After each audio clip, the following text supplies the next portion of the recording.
Did you see everything? Oh, yeah. Okay, so I'm going to show the audience here.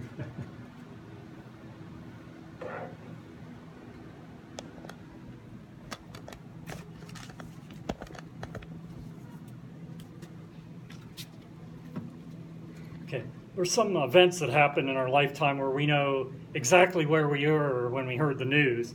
I was listening to a sports talk radio show when I was getting ready for work on the morning of May 2nd, 2011, and I was surprised that the host wasn't talking about sports. He was talking about the death of Osama bin Laden.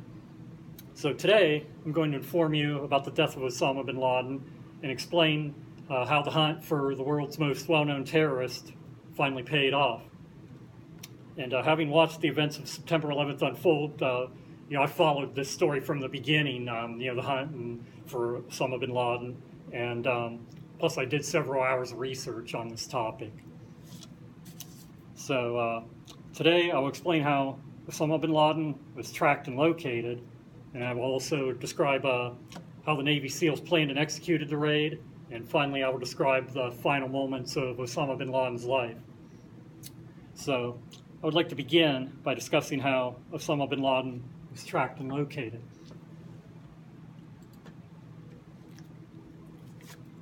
So the trail of Osama bin Laden went cold soon after 9/11, but according to Bowden, 2012, a big break came in June 2010 when the U.S. was able to pinpoint the location of bin Laden's chief courier, Abu Ahmad al-Kuwaiti. They were able to track his cell phone, which meant they could follow him and watch him. So Bowden said that Kuwaiti tracked to a large concrete compound in Abbottabad, Pakistan. And the house was surrounded by 12 to 14 foot walls. It was topped by 2 feet of barbed wire, plus was surrounded by 2 security fences. And the windows were coated, so you couldn't see in. You couldn't see from above ground or at the ground, so they made a lot of trouble to make sure this place was concealed.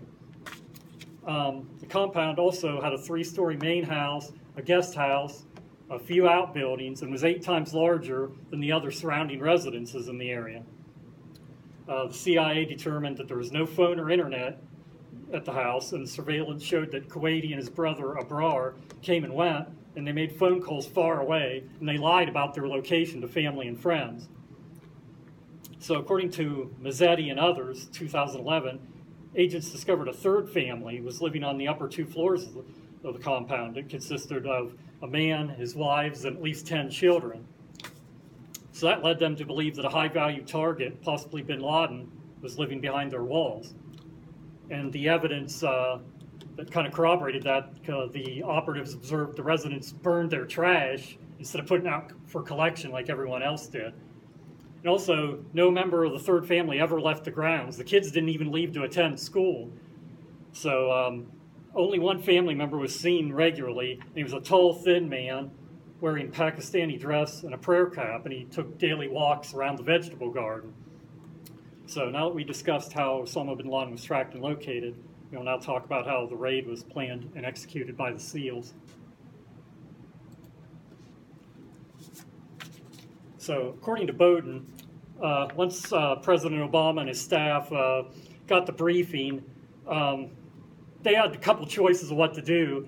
The first choice was to bomb the compound from above. You just drop bombs on it, reduce it to rubble. But they asked Obama asked what the certainty of Osama bin Laden was. They said, maybe 60%. And they're like, so Obama said, we're not going to risk, leveling a whole compound just on, maybe a coin flip chance it is Osama bin Laden plus kill a bunch of kids. We can't do that. So they said a military raid on the compound was the best course of action to take. So there's a hand-picked team of 24 Navy SEALs. They're called SEAL Team 6. They were chosen to carry out the late-night raid on May 1st, 2011. So Smindle, 2011, stated that 2 stealth Blackhawks lifted off from eastern Afghanistan at 11 p.m. local time on May 1st, lifted off to flight for Abbottabad, and the pilots flew without lights. And that night, there wasn't a moon out either that night, so they flew in total darkness. And they arrived at the compound before 1 a.m. Pakistan Central Time on May 2nd. And the original plan was actually for the crew of Helo 1 to fast rope into the yard of the compound, while Helo 2 hovered over the roof and then fast roped onto the roof. They figured they could attack the upper floors since that's where Osama bin Laden was. But unfortunately, mechanical problems with Helo 1 forced it to crash, landed inside of the compound. Actually, the tail rotor actually hit one of the fences, so I mean they had to just go like nose down, crash, so they had to scrap that plan. Helo 2 actually flew across the street, landed in a field across the street. So, things kind of unraveled quickly, but since this was an experienced team, they regrouped, went out to start the assault. According to Sherwell, 2011, the demolition unit used C4 explosives to blast through a locked gate that led to the compound, and the SEAL team split up.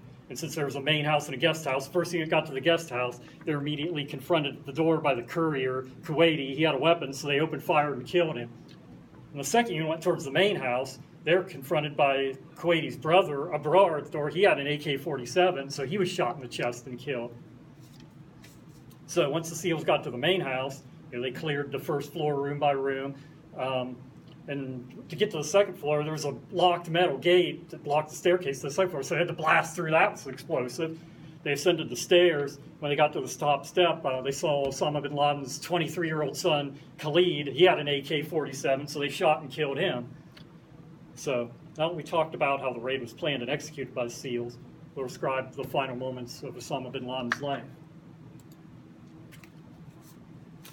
So according to Smittle, the SEALs had to blow open another gate leading to the third floor, and on the top stair, the lead SEAL with his night vision goggles saw a tall, slender man with a beard peeking behind the bedroom door 10 feet away. So 3 SEALs headed towards the bedroom door. The first one pushed it open, and 2 of bin Laden's wives placed themselves in front of him, trying to shield him. And bin Laden's youngest wife, Amal, charged at one of the SEALs and screamed something in Arabic. So he raised his weapon and shot her in the calf. And he got him in a bear hug and tackled him because he thought maybe they were wearing suicide vests. They figured, they could take everybody out. So he pushed them aside, basically threw himself on top of them, figured if there was suicide vests, he could absorb the blast, maybe, saved the lives of the other SEALs. But it turned out they weren't wearing suicide vests. So he got them out of the way, got them out of the line of fire. So Spindle said that a second SEAL stepped into the bedroom, pointed his M4 rifle at bin Laden. The laser pointer was trained at his chest. And the first round struck bin Laden in the chest. As he fell back, the SEAL felt a second round into his head, just above his left eye. And just a side note here, this was designed to be a kill mission from the beginning because they didn't want to have to take bin Laden into custody, worry about the security of holding him somewhere, at Guantanamo Bay or something, have the spectacle of a trial. So basically it was, shoot to kill because it was just a lot easier that way. And so anyway, 9 years, 7 months, and 20 days passed. Before, since September 11th, since, it took that long for Osama bin Laden to finally be killed. So 18 minutes into the raid, then they started gathering intelligence, and according to Bowden, they used DNA evidence and facial recognition software to confirm bin Laden's identity.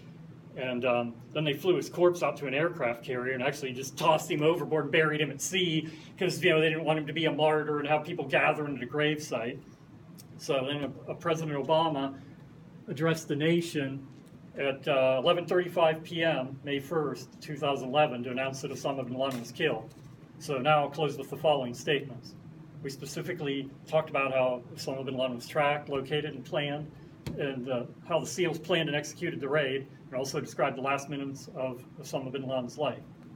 So I hope I successfully informed you about the death of Osama bin Laden, and hopefully his death provides closure to the families and also puts a dent in terrorism, which I think it did. And I appreciate you listening. Thank you very much.